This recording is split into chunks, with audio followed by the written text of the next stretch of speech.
या कथेचा मागचा भाग कुणी ऐकला नसेल तर आधी तो ऐकावा आणि मग यास सुरुवात करावी. त्याने आपला हात उजव्या हाताकडे बघितलं. त्या खुर्चीच्या हाताने अमोलचा उजवा हात जखडला होता.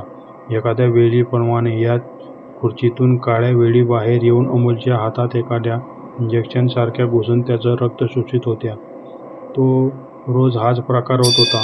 रोज त्याला स्वप्नवत ठेवून त्याला रक्त शोषले जात होते. अमोल इतका अशक्त झाला की जीवन व मरण यांच्यामधल्या अवस्थेत तो होता. मधून कदाचित आपले मृत आईवडील व पत्नी दिसली असेल, पण त्यांचं रक्त शोषलं जात होतं. ती खुर्ची अमोलचं रक्त शोषून त्याला अशक्त करीत होती.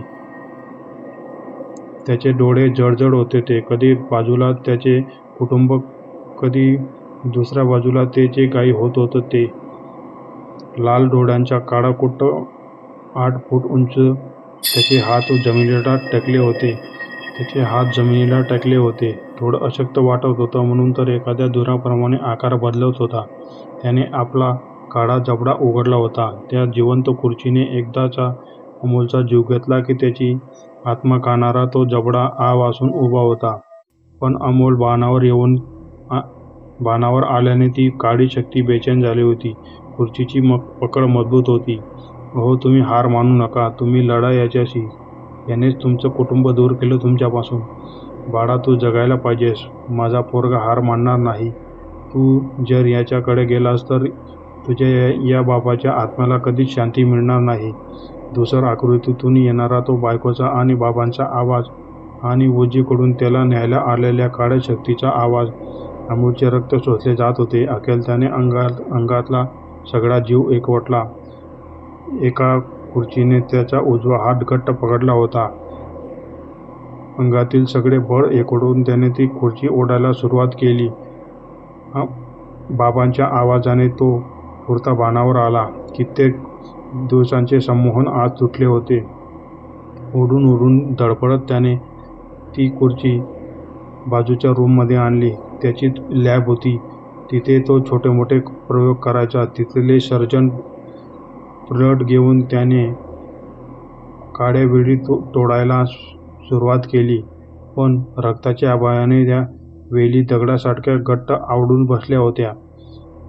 त्या वेलींचा रक्त ओढून घ्यायचा वेग वाढला होता. अमोलचे डोळे जळजळ होऊ लागले. डोळ्यासमोर अंधारी येऊ लागली.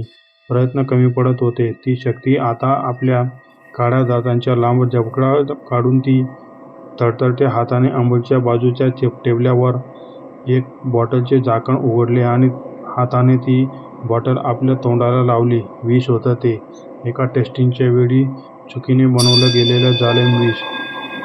काही दिवसांपूर्वी अमोलने स्वतःच प्रक्रिया करून बनवलं होतं. काही करून त्या काळ्या शक्तीच्या आहारी जायचं नव्हतं. त्याचं नरडं विषाच्या प्रभावाने जळत चाललं होतं. ते विष त्याच्या रक्तात भिनत होतं आणि पर्यायाने अमोल रक्तातून त्या खुर्चीच्या शिरांमध्ये ते विषारू रक्त जात होतं. अमोल त्या काळ्या शक्तीकडे बघत होता. आता तो त्या खुर्चीच्या माध्यमातून मरणार होता. त्याचे मरण आता त्याने स्वतः निवडले होते. अमोलचे डोळे जळजळ होऊ लागली. तो खाली कोसळला आणि जेव्हा त्याने शेवटचे डोळे बंद केले, ती काळी आकृती रूम मधून बाहेर जात होती. हळूहळू त्याचे डोळे उघडले गेले. अमोल एका हॉस्पिटलमध्ये बेडवर होता. त्याच्या समोर त्याचा मित्र त्याचे चेकअप करत होता. अमोलला जाग आलेला पाहून दीपक खुश झाला. "मी इथे कसा?" दीपक बोलू लागला. "अरे, 2 दिवसापासून रात्री मला फोन आला की तुझी प्रकृती सिरियस आहे. लवकर घरी या." मी घरी आलो. तू जमिनीवर पडला होतास आणि एका बाजूला खुर्ची जळत होती. मग मी तुला उचलून आणून इथे ॲडमिट केले.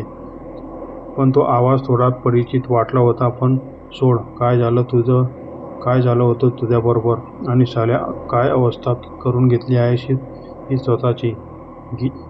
दीपकच्या या प्रश्नांची उत्तरे अमोलला द्यावीशी वाटली नाही. तो फोन कुणी केला आहे हे जाणून नव्हता तो. त्याला अजून जगायचं आहे असा त्याचा आदेश आहे आणि तो जगला देखील. समाप्त. जर आपल्याला हा भाग आवडला तर लाईक करा, शेअर करा आणि कमेंट करा.